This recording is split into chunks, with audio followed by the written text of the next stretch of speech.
আসসালামু আলাইকুম ওরহমতুল্লাহ। কেমন আছেন সবাই?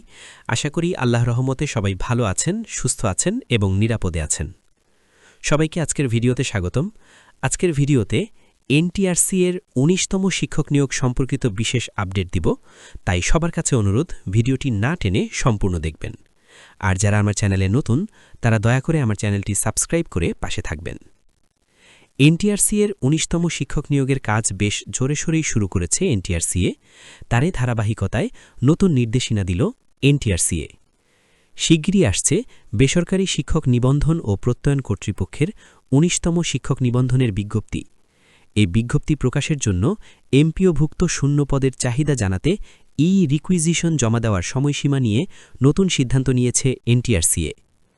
নতুন সিদ্ধান্ত অনুযায়ী আগামী ১৫ এপ্রিল রাত ১২টার মধ্যে প্রতিষ্ঠান প্রধানদেরকে তাদের শিক্ষক চাহিদা অনলাইনে জমা দিতে বলা হয়েছে। রবিবার ১২ এপ্রিল এ সংক্রান্ত এক বিজ্ঞপ্তি প্রকাশ করেছে এনটিআরসিএ। এর আগে রিকুইজিশন জমা দেওয়ার নির্ধারিত সময় ছিল ৩১ মার্চ থেকে ১২ এপ্রিল পর্যন্ত।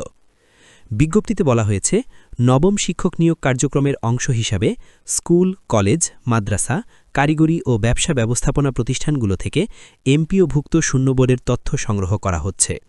এক্ষেত্রে ৩১ মার্চ ২০২৬ পর্যন্ত সৃষ্ট শূন্যপদের চাহিদাই বিবেচনায় নেওয়া হবে।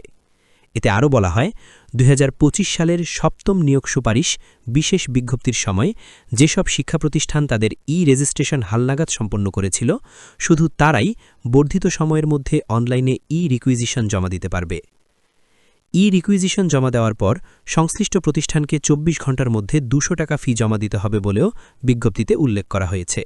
সেই সঙ্গে বলা হয়েছে, কোনো অবস্থাতেই অফলাইন, হার্ড কপি বা ইমেইলের মাধ্যমে চাহিদা গ্রহণযোগ্য হবে না।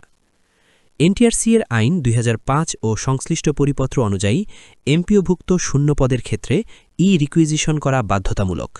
অন্যথায় প্রতিষ্ঠান প্রধানের বিরুদ্ধে ব্যবস্থা নেওয়ার পাশাপাশি সংশ্লিষ্ট প্রতিষ্ঠানের এমপিও সুবিধা বাতিল করা হতে পারে বলে সতর্ক করা হয়েছে।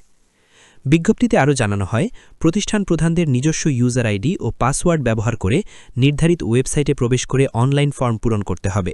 এজন্য ngi.teletalk.com.bd অথবা এনটিআরসি-এর ওয়েবসাইটে দেওয়া রিকুইজিশন সেবার মাধ্যমে লগইন করে আবেদন করা যাবে।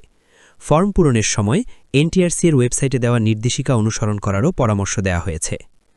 এটাই ছিল এনটিআরসি-এর ১৯তম শিক্ষক নিয়োগের সবশেষ আপডেট। ভিডিও ভালো লাগলে লাইক, কমেন্ট এবং শেয়ার করবেন। সবাই ভালো থাকেন, সুস্থ থাকেন এবং নিরাপদে থাকেন।